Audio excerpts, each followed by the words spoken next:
В этом видео мы с вами поговорим о ключах, о народных приметах, что можно делать с ключами, на какие народные приметы нужно обратить внимание, а также проведем с вами чудодейственные ритуалы. Обязательно досмотрите это видео до конца. Итак, друзья, на первый взгляд дверной ключ, казалось бы, обычная, привычная для каждого вещь, понятная и незамысловатая. Однако это не совсем так.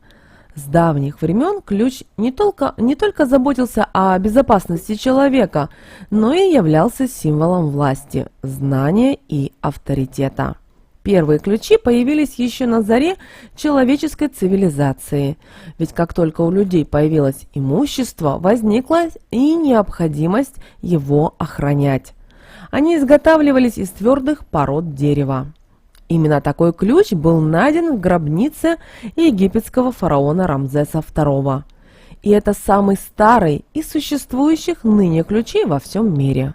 Позже на смену деревянным пришли кости из кости, и только после этого металлические ключи. В Древней Греции ключи достигали полуметрового размера и были очень тяжелыми, ведь делали их из бронзы. Римляне усовершенствовали ключ, дополнив его хитроумными выемками и бороздками. А в Древнем Китае и замку, и ключу старались придать вид дракона, чтобы отпугнуть недоброжелателей от своего жилища. Бронзовый страж надежно охранял имущество своего хозяина. Такие замки с ключами считались у жителей Поднебесной весьма достойным подарком. Ключи стали атрибутом состоятельных людей, показателем богатства. Чем больше ключей было на связке человека, тем выше был его статус. В средние века были очень популярны ключи в виде перстней, а эпоха Ренессанса вообще превратила ключ в произведение искусства.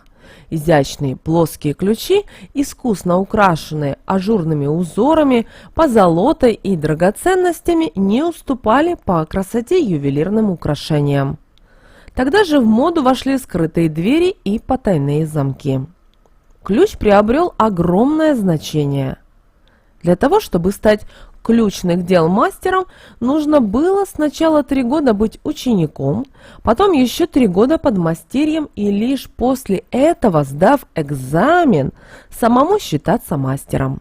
Прошли века, и ключи стали обыденным и функциональным предметом быта.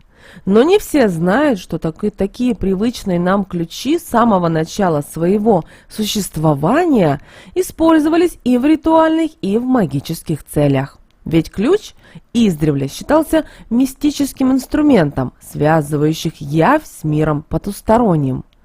Ключи упоминаются в античных мифах, на страницах Библии, в сказаниях древних шумерах и письменах жрецов Древнего Египта.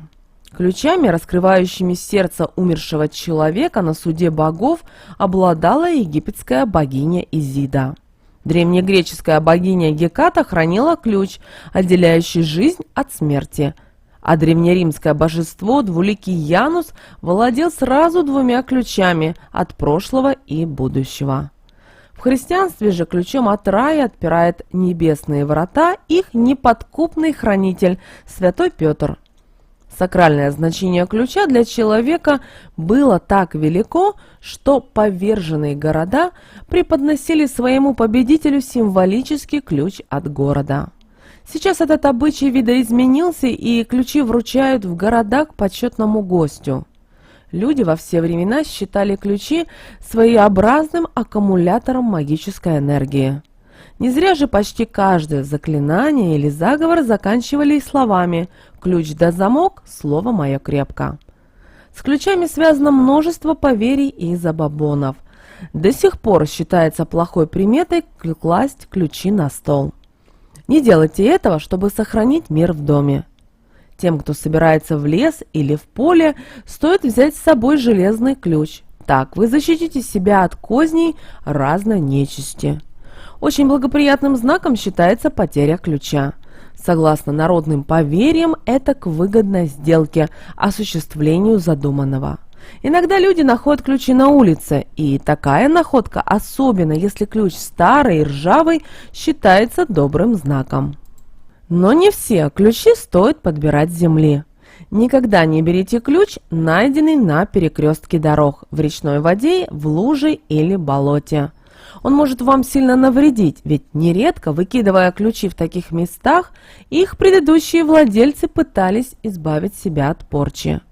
В народной медицине до сих пор существует обряд на облегчение родов, согласно которому нужно отпереть 3 ключами 3 замка и положить ключи на кровать роженицы. Это поможет сделать роды быстрые и менее болезненными. Ряд народных примет предупреждает, что если вы уронили ключ, возвращаясь домой, стоит ожидать неприятностей. Это своеобразное предостережение от верного ключика. Ну, а если ключи упали при выходе из дома или квартиры, достаточно загадать простое, легко осуществимое желание и быстро поднять ключ.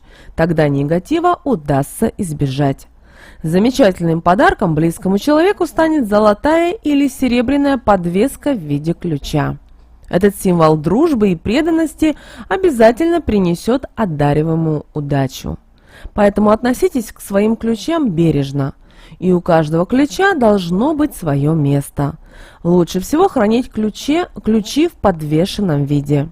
Ненужные же ключи от старых замков надо закопать в землю, чтобы их уже лишняя энергетика не переполняла пространство вашего дома. А самым интересным и действенным является старинный заговор на кипящий ключ. Он пригодится вам в том случае, если вы хотите быстро и выгодно продать какую-либо вещь или даже квартиру. Для проведения обряда наполните металлическую емкость водой наполовину и доведите ее до кипения. В закипающую воду надо осторожно опустить ключ от вашего дома и произнести следующие слова. Как люд без ключа не живет, так и без, тут говорите название продаваемого предмета, жить не может.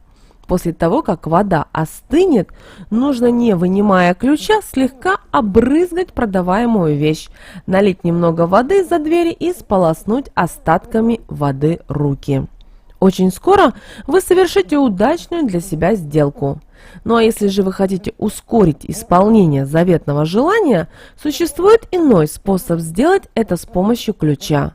Ключ для этого ритуала обязательно нужно найти на улице. Еще нам понадобится лист бумаги и белая свеча. Зажгите ее и постарайтесь хорошенько представить желаемое, визуализировав его в своем воображении в виде двери к новым возможностям. Нарисуйте на листке дверь и ровным слоем лейте на нее воск свечи.